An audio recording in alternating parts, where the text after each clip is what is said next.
Just for a second, just to put this in perspective that everybody can relate to because of everything that's been in the news in the last year or so.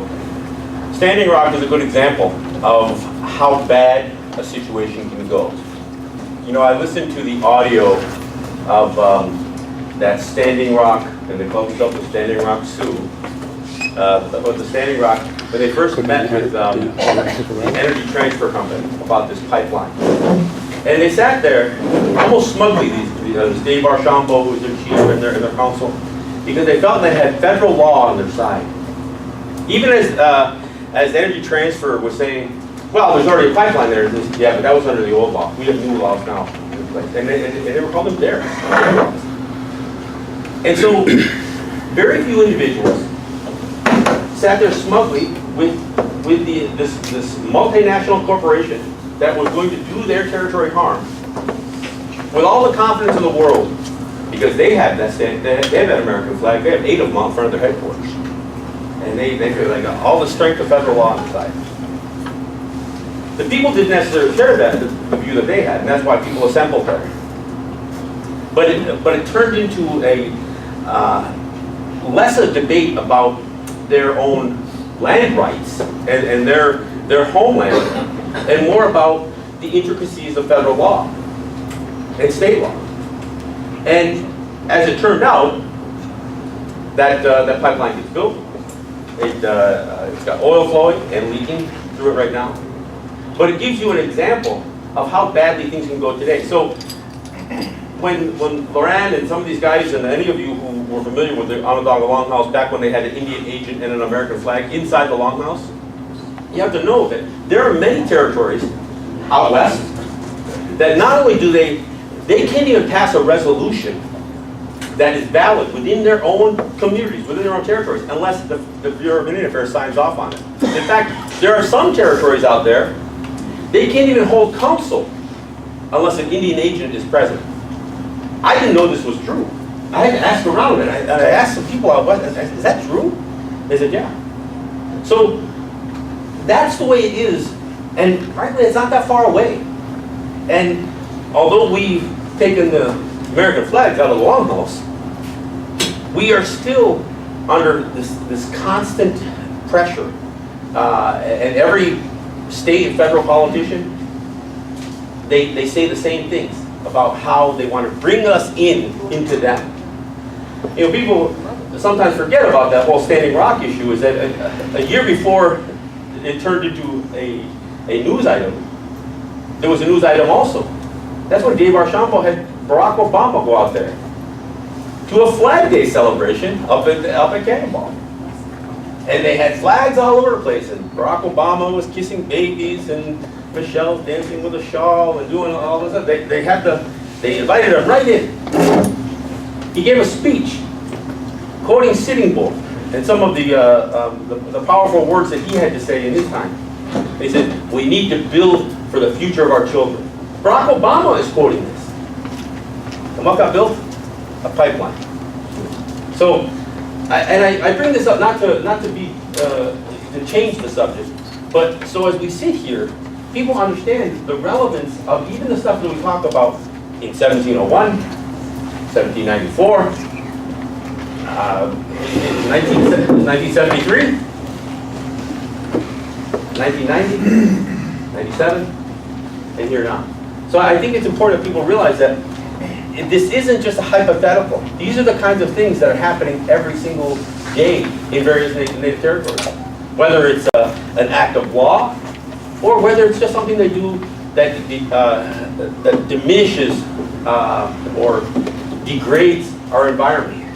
Animas River, Gold King Mine, there's Flint Water. 30 miles upstream from here, on the Cattaraugus Creek, they have the West Valley Demonstration Project. Well, that sounds like a nice name. What it is, it's a nuclear storage facility. Built in the 60s. Helicopters a few years ago were doing these aerial views, and they picked up radioactive signatures in the creek here. The creek's right out here, Cattaraugus Creek. So 30 miles upstream, and it flows up right into Lake Erie.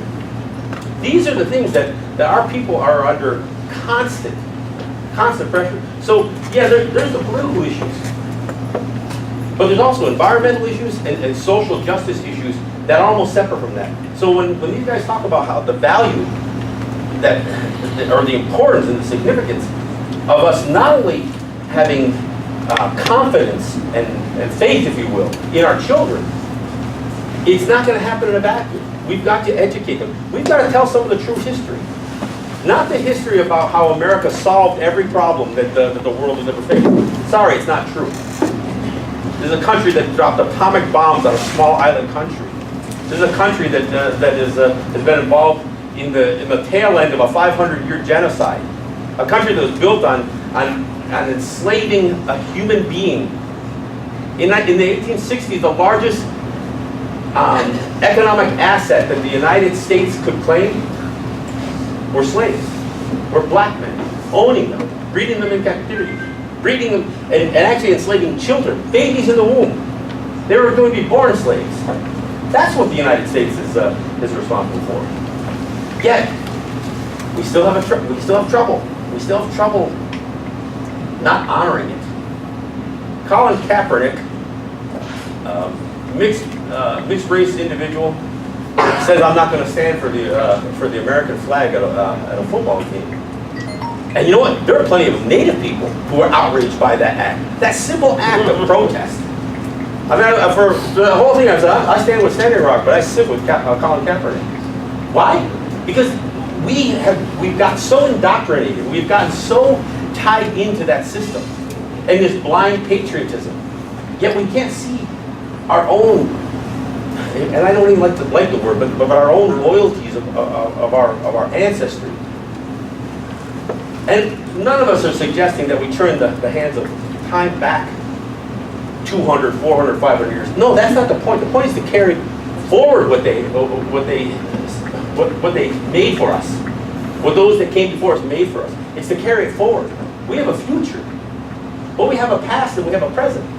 But if we don't understand what our history was, and not the history since Christopher Columbus stumbled on an island in the Caribbean, but a history that goes back thousands of years, I think that's really kind of where some of this conversation, I hope, goes. We need to understand our identity, who we are, and who we want to be, and who we aspire to be going forward. And I'm hoping, and I know this is a one-day thing, and it is really great to see so many people show up here, and I'm very grateful to the work that Matt has done to make this happen. But I hope through the day, whether it's this conversation or the individual conversations as we're all mingling and associating with each other, we make some plans. We make some plans for the future, relationships, maybe a white corn trade or sweetgrass or just social interaction, cultural interaction, commerce. I'm not talking about dollars and cents. I'm just talking about the things that we need to do. I hope before we leave, we have a plan to do something with somebody else in this room, even if it's just another conversation. But at some point, we've got to start looking more towards the young ones, towards the younger ones, that we have to be prepared to empower them. I am not ashamed of some of the good work that people in this room have done with their lives, our generation. But there's more work to be done. We may have pulled the flags out of the Longhouse, but we haven't pulled them off of our territories necessarily. And I don't mean it just literally in terms of the flag. But we aren't asserting that the land that we live on is not New York State. It is not Erie County. It is not the United States. It gets said on occasion, but we don't stand by it. So I wanted to just add that piece to it. So I'll yield.